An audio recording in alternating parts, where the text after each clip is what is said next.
आणि यानंतर पुन्हा एकदा सांगलीतल्या सभेमध्ये जाऊयात. राहुल गांधी बोलतायत. शरद पवार जी, रमेश चेन्नीताला जी, नाना पटोले जी, थोराट जी, वडेट्टीवार जी, सतेज बंटी पाटिल जी, विशाल पाटिल जी, विश्वजीत कदम जी, स्टेज पे सीनियर वरिष्ठ नेता, कांग्रेस पार्टी के और गठबंधन के नेता, भाइयों और बहनों, कांग्रेस पार्टी के हमारे बब्बर शेर कार्यकर्ताओं,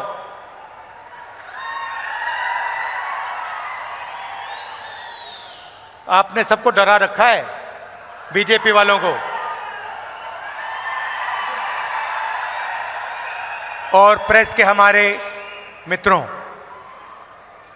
आप सबका यहां बहुत बहुत स्वागत, नमस्कार।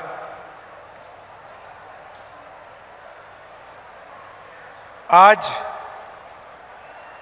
यहां आकर मुझे बहुत खुशी हो रही है।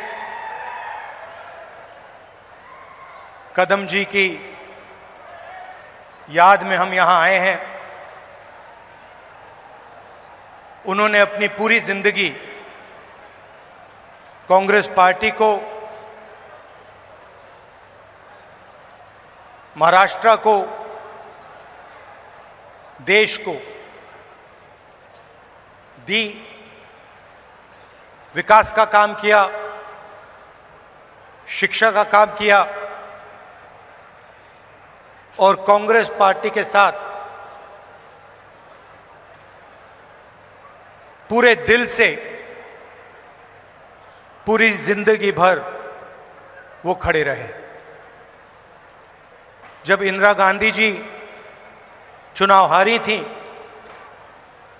तब भी कदम जी उनके साथ थे। 2 बजे रात को उनकी मीटिंग ऑर्गेनाइज की थी, 2 बजे रात को पब्लिक मीटिंग ऑर्गेनाइज की थी। तो आज हम उनकी याद करते हैं।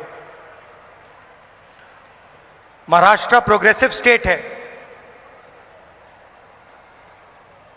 अलग अलग लोगों ने यहां पर प्रोग्रेसिव काम किया, जनता को एक साथ लेकर इंस्पायर किया, और वो लोग महाराष्ट्र को रास्ता दिखाते हैं। बहुत लंबी लिस्ट है। शिवाजी महाराज जी, शाहू महाराज जी, फूले जी, अंबेडकर जी, इन सब ने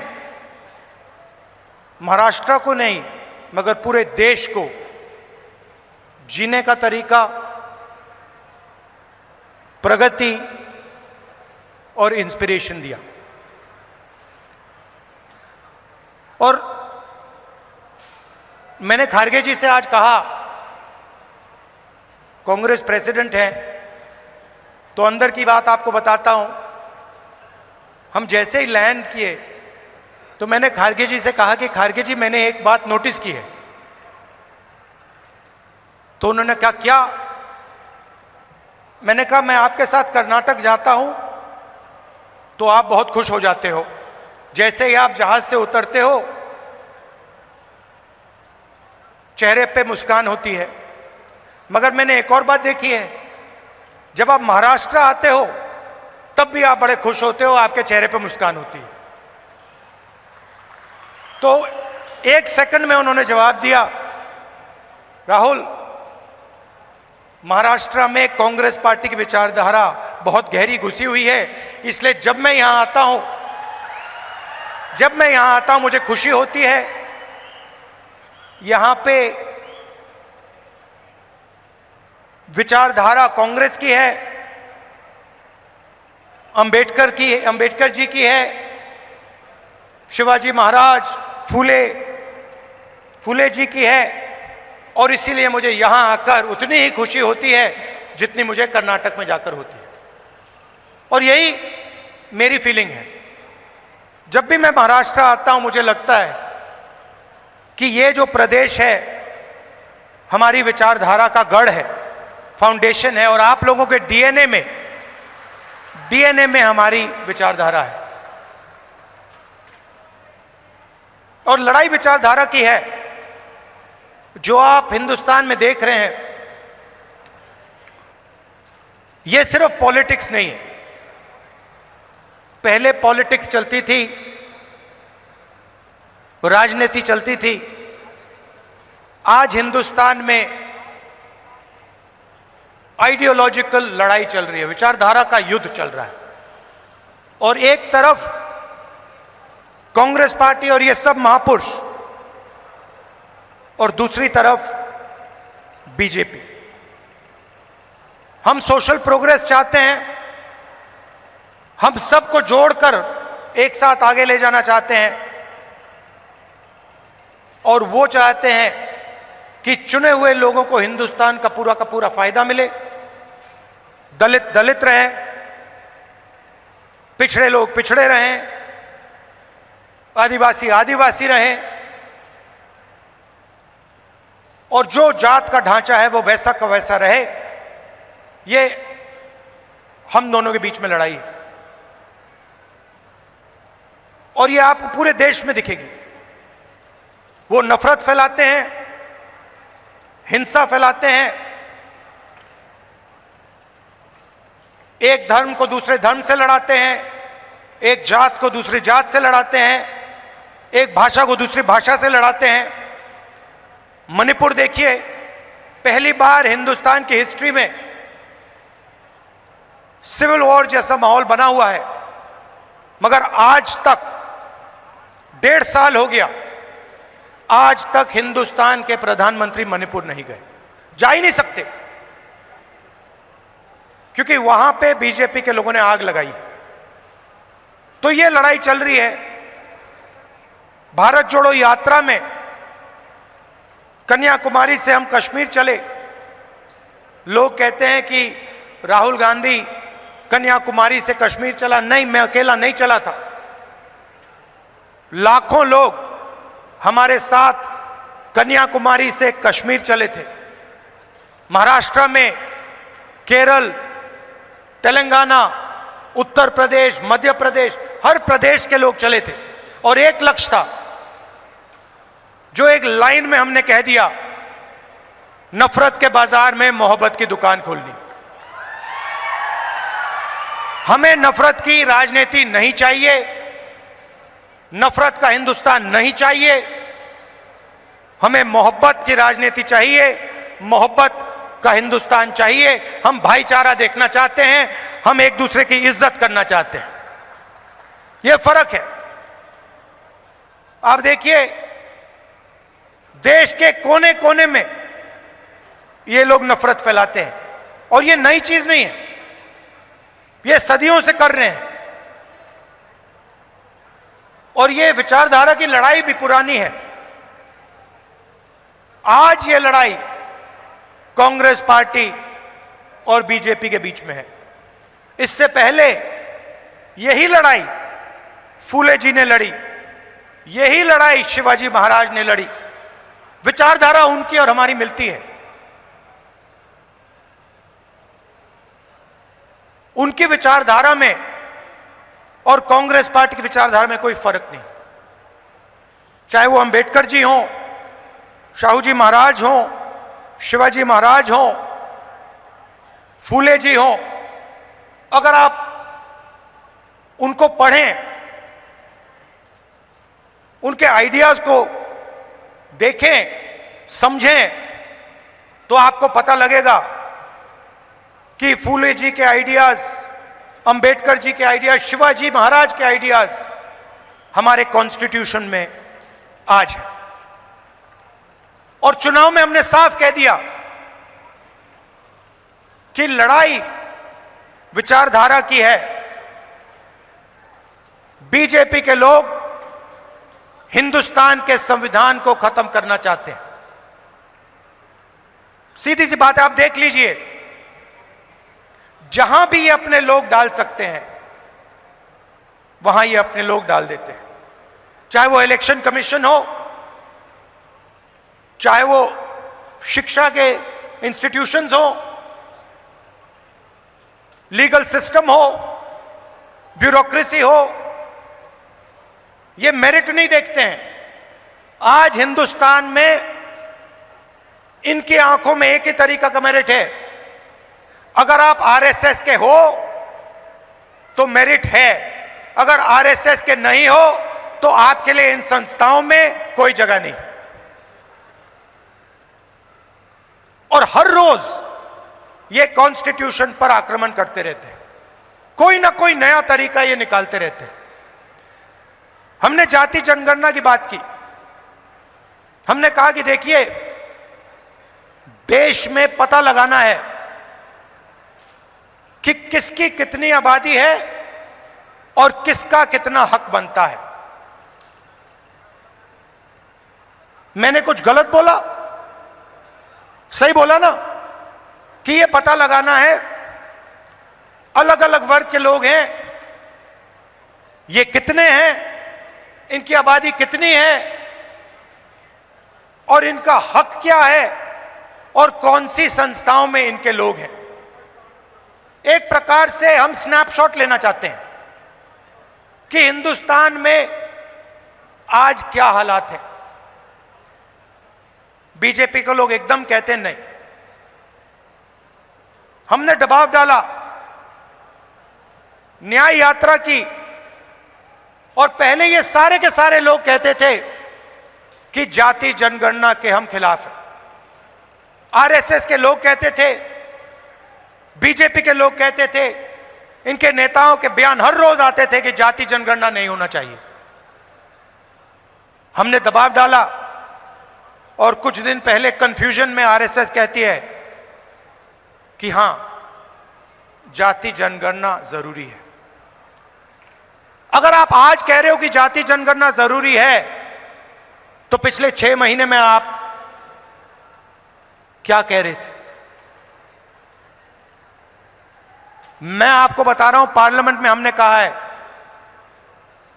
पार्लियामेंट के फ्लोर में, लोकसभा में मैंने कहा है, कुछ भी हो जाए जाति जनगणना करवाएगी कांग्रेस पार्टी, करवाएगी, हमारा गठबंधन करवाएगा। क्योंकि हम जानना चाहते हैं, हम देश की सच्चाई समझना चाहते हैं। इस देश के धन का फायदा किसको हो रहा है, कौन से वर्ग को हो रहा है, किसको नहीं हो रहा है, यह हम जानना चाहते हैं और यह हम काम करवा के दिखाएंगे। भाइयों और बहनों, आज हमने कदम जी की मूर्ति का उद्घाटन किया और जब मैं वहां था, मैं सोच रहा था कि कदम जी ने 60 साल आपके साथ काम किया, ट्रांसपेरेंसी के साथ, मोहब्बत के साथ उन्होंने काम किया, ईमानदारी के साथ उन्होंने काम किया। 60 साल में उन्होंने आपसे कभी माफी नहीं मांगी। क्यों नहीं मांगी? क्योंकि जरूरत नहीं पड़ी। यह सच्चाई है। माफी जो ही वही मांगता है जो गलत काम करता है। जिसने गलती ही नहीं की उसको माफी किस चीज की मांगनी है? यहां कुछ ही दिन पहले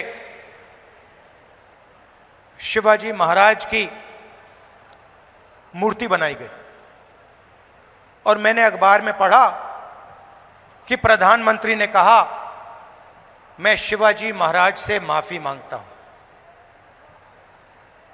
अब मैं ये समझना चाहता हूं,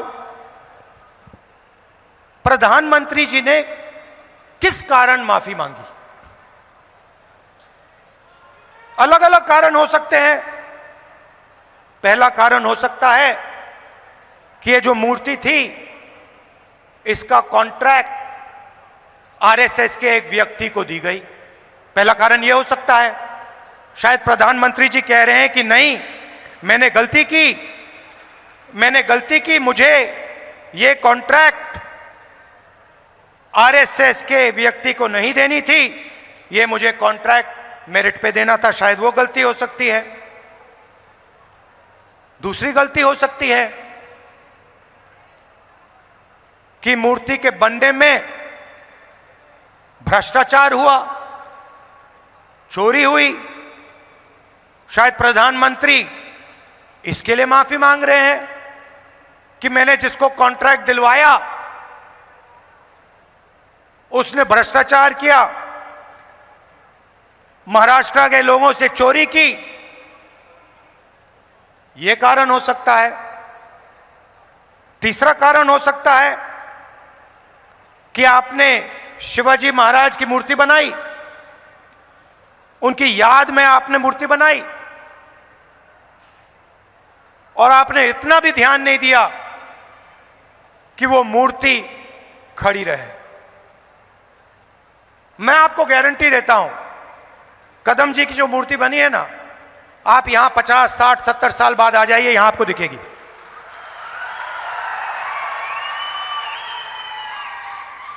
और शायद सबसे बड़े महापुरुष शिवाजी महाराज जी की मूर्ति बनती है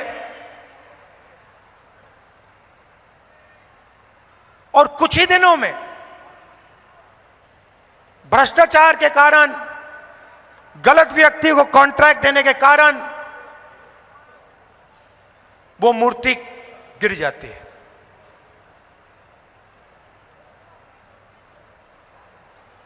शिवाजी महाराज का अपमान किया है और प्रधानमंत्री को सिर्फ शिवाजी महाराज से माफी नहीं मांगनी चाहिए। अगर माफी मांग रहे हैं तो महाराष्ट्र के हर व्यक्ति से माफी मांगनी चाहिए और प्रधानमंत्री जी को यह भी समझाना चाहिए कि आप सिर्फ 2 लोगों की सरकार क्यों चलाते हो। जहां भी हम देखते हैं बड़े से बड़े कॉन्ट्रैक्ट अदानी और अंबानी जी को मिलते हैं। मैंने पार्लियामेंट में भाषण दिया। पार्लियामेंट में किसी का नाम लिया जा सकता है, मगर पहली बार मुझे कहा गया कि पार्लियामेंट हाउस में अपने भाषण में मैं अदानी और अंबानी का नाम नहीं ले सकता हूं। तो फिर मैंने कहा ठीक है भैया, आप चाहते हो कि मैं ना लूं, मुझे कुछ ना कुछ तो कहना पड़ेगा। अगर अंबानी अदानी नहीं चाहते हैं तो मैं कुछ और कह देता हूं। तो मैंने उनका नया नाम बनाया है A1 और A2। पूरा का पूरा काम A1 और A2 का हो रहा है। प्रधानमंत्री जी ने इसके लिए माफी किसी से नहीं मांगी।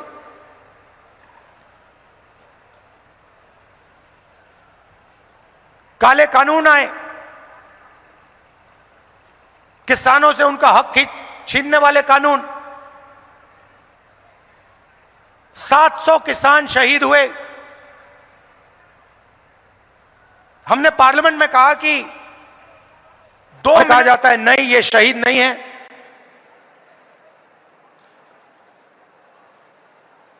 दो लोगों को फायदा पहुंचाने के लिए हिंदुस्तान के सारे स्मॉल और मीडियम बिजनेसेस को खत्म कर दिया। जो लोग इस देश को रोजगार देते हैं उनको नोटबंदी से, गलत जीएसटी से आपने खत्म कर दिया। अरबपतियों का रास्ता खोलने के लिए उनसे भी आप माफी मांगिए, नोटबंदी की माफी मांगिए, गलत जीएसटी की माफी मांगिए। और नतीजा क्या है कि आज अगर युवा रोजगार चाहता है, सिर्फ महाराष्ट्र में नहीं, पूरे देश में कहीं भी अगर रोजगार चाहता है उसे रोजगार नहीं मिल सकता। क्यों? क्योंकि जो कंपनियां उसे रोजगार देती थी, जो छोटी कंपनी थी, मिडिल साइज कंपनी थी, वो सब बंद हो गई, खत्म हो गई। भाई और बहनों, अंबानी और अदानी इस देश को रोजगार नहीं दे सकते हैं। रोजगार कौन दे सकता है? रोजगार छोटे बिजनेस वाले दे सकते हैं, रोजगार मीडियम साइज बिजनेस वाले दे सकते हैं, जो छोटी फैक्ट्रियां चलाते हैं, मिडिल साइज फैक्ट्रियां चलाते हैं, जो चीजें बनाते हैं, ये लोग दे सकते हैं।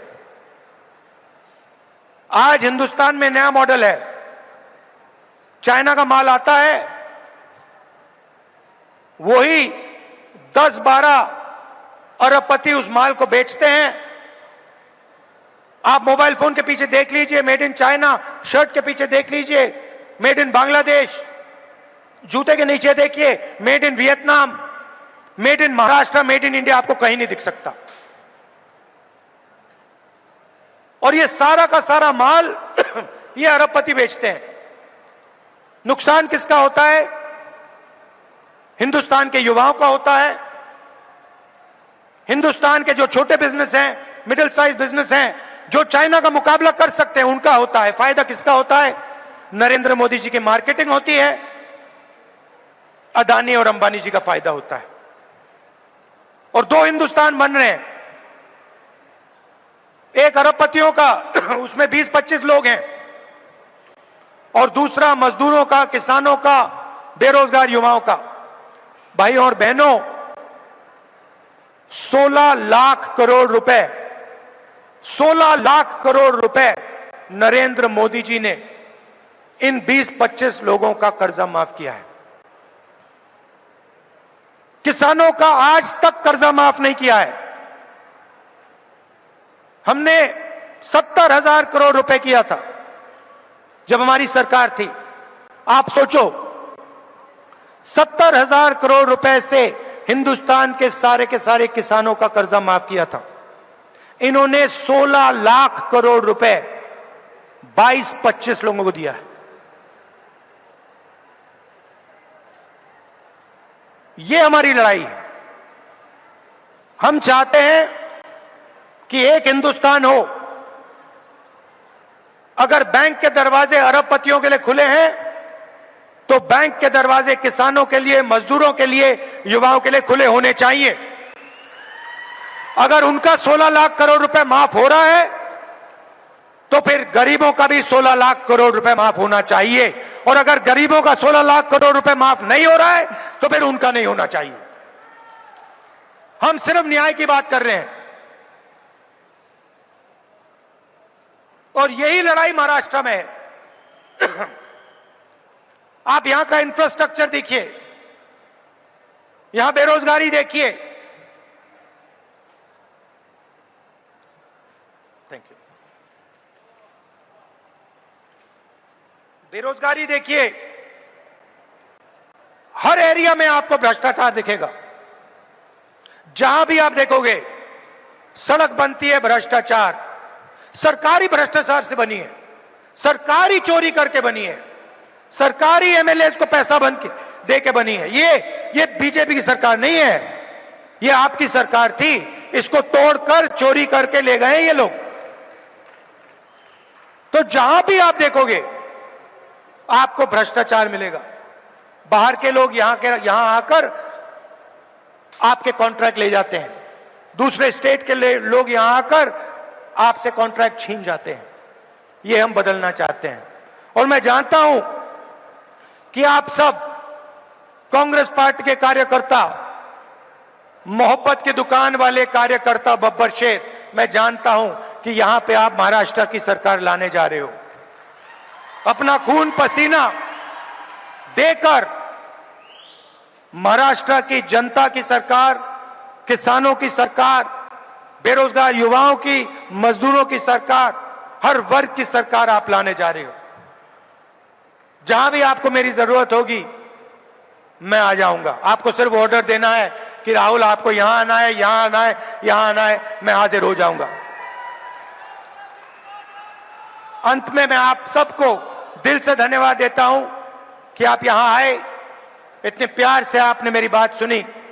धन्यवाद, नमस्कार, जय हिंद। राहुल गांधी जी की भारत जोडो यात्रा तर सांगलीच्या सभेतनं राहुल गांधी संबोधित करत होते। नोटबंदी आणि चुकीचा जीएसटी यासाठी देखील माफी मागा अशी मागणी राहुल गांधींनी केलेली आहे। युवकांना रोजगार नाहीये, लहान कंपन्या बंद होत आहेत, याबद्दल कोण माफी मागणार असा सवाल देखील त्यांनी विचारलाय। आणि इतरही अनेक महत्त्वाच्या मुद्द्यांवर त्यांनी राज्य आणि केंद्र सरकारवर जोरदार टीका केली आहे। आम्हाला द्वेषाचं राजकारण करायचं नाहीये, आम्हाला जनतेसाठी राजकारण करायचंय, सर्वसामान्यांच्या प्रश्नांसाठी राजकारण करायचंय, आम्हाला प्रेमाचं एकीचं राजकारण हवंय असं राहुल गांधींनी म्हटलंय। एबीपी माझा, उघडा डोळे बघा नीट।